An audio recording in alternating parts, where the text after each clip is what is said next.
À la une du 19h, la cellule familiale comme premier rempart de protection des enfants contre l'exploitation sexuelle.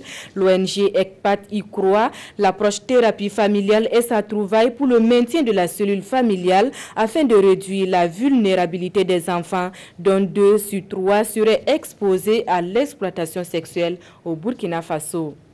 Des enfants, on en reparlera dans ce journal avec la rentrée scolaire qui s'annonce. Comment parents d'élèves et libraires affrontent cette période préparatoire, nous irons faire le constat à Gawa. Bonsoir et merci de nous suivre. Des acteurs sociaux de la sous-région sont en formation à Ouagadougou sur la protection de l'enfance, une formation sur l'approche thérapie familiale pour réduire la vulnérabilité des enfants, dont 2 sur 3 seraient exposés au risque d'exploitation sexuelle au Burkina Faso. L'initiative est de l'ONG ECPAT en collaboration avec le gouvernement burkinabé. Idrissa Warga et Bouma Ernest Nebié. Les acteurs sociaux venus de la sous-région renforcent ici leur capacité sur la protection des enfants. Une initiative qui s'inscrit dans le cadre du partenariat entre l'ONG ECPAT et le Burkina Faso. L'atelier vise à outiller les participants et les participantes sur l'importance de la famille et également du maintien des enfants dans des conditions idéal. Au cours de cet atelier, les participants seront formés sur l'approche thérapie familiale. Une approche qui consiste à diagnostiquer avec précision les problèmes sociaux au sein des familles afin d'y apporter la thérapie appropriée. ECPAT France apporte un certain nombre de formations et fait de l'appui technique pour ces équipes éducatives qui travaillent donc en particulier en Afrique de l'Ouest. On a choisi donc aujourd'hui de travailler sur le renforcement de toutes les techniques de médiation familiale qui sont des techniques qui permettent de favoriser la réinsertion familiale des enfants en situation de grande vulnérabilité et en particulier en situation d'exploitation sexuelle. Nous avons déjà un rapport qui a été réalisé par ECPAT en 2014. Ce rapport indique que 2 enfants sur 3 sont exposés ou à risque d'exploitation sexuelle au Burkina Faso. Et contrairement à ce que beaucoup d'acteurs pensaient, que ces enfants-là, victimes d'exploitation sexuelle, seraient d'autres nationalités, l'expérience a prouvé que plus de 50% de ces enfants-là sont des communautés burkinabées, donc sont originaires du Burkina Faso. De retour dans leurs pays respectifs, les participants devront joindre la théorie à la pratique afin de réduire au maximum l'exploitation sexuelle des enfants en Afrique de l'Ouest. Commémoration de l'an 2 du coup d'État manqué, on en parle dans ce journal avec celle de Waiguia. Dans cette ville, comme dans bien d'autres du Burkina, un hommage a été rendu aux victimes. Dépôt de gerbes et prières ont été les temps forts de cette commémoration que nous relatent Irénée Kabouré et Karim Bikenga.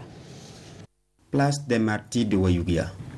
Dépôt de gerbes et recueillement sur fond de l'hymne aux morts.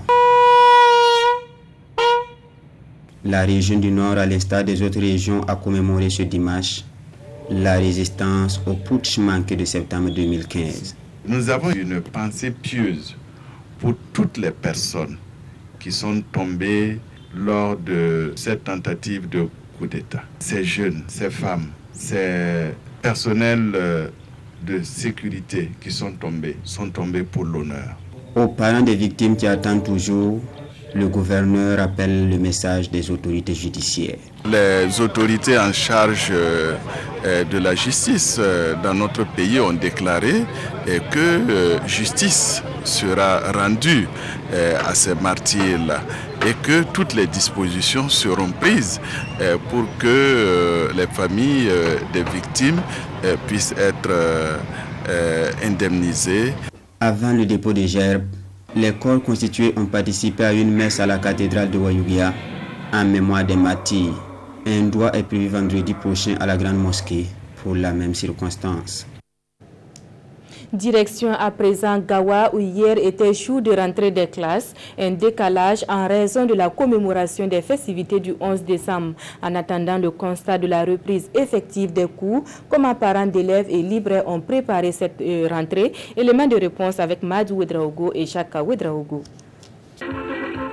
C'est la dernière semaine des vacances scolaires dans la région du Sud-Ouest. Dans la cité de Bafouji, Commerçants, parents d'élèves et élèves s'activent pour que la rentrée soit une réussite. Certaines librairies de Gawa ont été prises d'assaut par les clients. Mon père est décédé, je suis allé travailler, gagner l'argent et je suis venu payer mes cahiers. Je prépare la rentrée pour mes petits frères. Ces fournitures sont composées des cahiers de 200 pages grand format, des cahiers de 200 pages, 100 pages petit format, et des bics bleus, des bics rouges, et des académies, des gommes et des protège-cahiers. Comme chaque année, les prix des fournitures sont diversement appréciés par les clients. Les prix à mon niveau, c'est cher. J'ai fait une comparaison avec le monsieur qui vend. J'ai dit l'année passée, c'était pas comme ça. Pourquoi cette année, c'est comme ça? Je trouve que le prix est abordable. En ce qui concerne l'éducation de nos enfants, je pense qu'il n'y a pas de prix pour ça. Et certains commerçants, à l'image de cette gérante, se frottent les mains. Il y a de l'affluence. Les gens ont commencé à payer les fournitures depuis août. Il y a des gens qui payent doucement, doucement. Ce ne sont pas tous les commerçants qui font de bonnes affaires. D'autres se plaignent de la rareté de la clientèle. Ils pointent du doigt la modification du calendrier scolaire. De mon point de vue, je pourrais dire que c'est passé. La rentrée a été repoussée le 18 septembre au lieu du 1er octobre. Sinon, bon, les années antérieures, bon, la rentrée scolaire, bon, ça s'annonçait souvent très bien. Bon. Vous voyez que la librairie est bourrée de clients, bon, mais cette année, c'est particulièrement le contraire. Si le nouveau calendrier n'a pas arrangé les affaires d'Aboubacar Ouedraogo, il est par contre apprécié positivement par certains acteurs de l'éducation que nous avons rencontrés dans les librairies. C'est une bonne chose, et comme ça, même si nous ne pourrons pas finir le programme, en tout cas, on peut faire de notre mieux pour satisfaire les élèves et puis satisfaire aussi les parents d'élèves. Je suis fière que la rentrée commence dès maintenant même. J'attendais que ça commence et ça voudrait commencer. Je suis fière que ça commence. J'aime l'école. Je vais réussir comme les autres aussi. En rappel, à cause des festivités du 11 décembre Gawa 2017, la rentrée scolaire 2017-2018 a été fixée pour ce lundi 18 septembre 2017 dans la région du Sud-Ouest. Campagnes agricoles dans la région des hauts-bassins de Bol, nos récoltes sont en perspective malgré l'attaque des chenilles à légionnaires, la diversification des productions et l'utilisation de la fumée organique comme fertilisant ont permis aux producteurs d'optimiser les rendements. Le gouverneur de la région est allé s'imprégner de l'évolution de la campagne. Hassan Gourabou et Amadou Lougué. Ici du mil, du maïs, mais aussi de la culture maraîchère, Zezouma Sanou en est le propriétaire.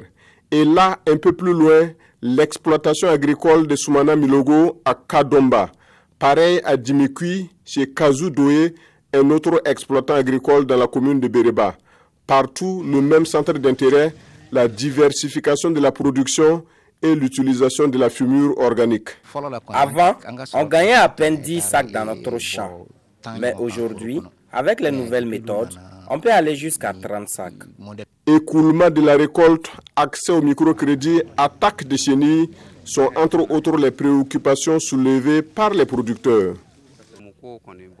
Au début, les chenilles nous ont un peu fatigués. C'est vrai que dans mon champ, il n'y avait pas assez de chenilles, mais j'ai appris que tous les producteurs n'ont pas eu la même chance. Dans l'ensemble, la physionomie des champs augure de belles perspectives, d'où des motifs de satisfaction et des encouragements formulés par le chef de la délégation. À l'endroit de tous les producteurs, nous leur disons déjà courage pour ce qu'ils ont fait. Et malgré les difficultés, malgré les différentes attaques de chenilles légionnaires, beaucoup ont réussi à surmonter ces difficultés-là et nous avons bon espoir que les récoltes seront bonnes et la saison, la campagne agricole sera satisfaisante. Les régions des hauts-bassins, la Boukoul-Nimouhoun, fournissent à elles seules plus du tiers de la production nationale en céréales et cultures de rente, selon la direction régionale de l'agriculture des hauts-bassins. Retour à Ouagadougou qui abritera du 25 au 29 octobre prochain le festival anglais-français, un festival qui entend contribuer au rayonnement de la culture sur le continent africain et promouvoir l'intégration en sous-régional. Intégration culturelle et paix sociale, c'est du reste le thème retenu pour le festival. Idrissa Warga et Maxime Zongo. Promouvoir la culture africaine et l'intégration sous-régionale, c'est l'objectif que vise ce festival. Une activité que les promoteurs entendent donner de la couleur à travers plusieurs manifestations. Le festival implique la participation active des communautés anglophones et francophones vivant au Burkina en vue de valoriser nos cultures africaines, promouvoir l'interpénétration linguistique au triple plan anglais-français, langue nationale africaine, autour des programmes de leadership ou prise de parole en public. Ce festival atypique aux valeurs pédagogiques a pour vision la promotion de l'intégration, du civisme, de l'entrepreneuriat et du leadership féminin, de l'éducation des filles, de la protection des filles mères abandonnées et enfants orphelins ou déshérités. Pour cette deuxième édition, précise le promoteur, l'accent sera mis sur la promotion de la femme et surtout le leadership féminin. Le festival est beaucoup axé sur la promotion du leadership féminin et des questions d'éducation des filles. Africa Women Net que nous introduisons à cette deuxième édition, on va permettre à toutes ces marraines que vous voyez ici là, le 27 octobre, ce sera la nuit dédiée à la promotion de la femme africaine. Et ces marraines, nous allons leur demander de venir sur le podium pour nous faire des discours par rapport au leadership féminin. Un championnat littéraire international, des prestations artistiques, des défilés de mode, autant d'activités au menu de ce festival. De nombreux invités, dont des délégations de pays de la sous-région, sont attendus à cette grande manifestation culturelle. C'est tout pour ce journal. Merci à vous qui l'avez fait avec nous. Fousseni Kindo vous donne rendez-vous à 20h. Bonsoir.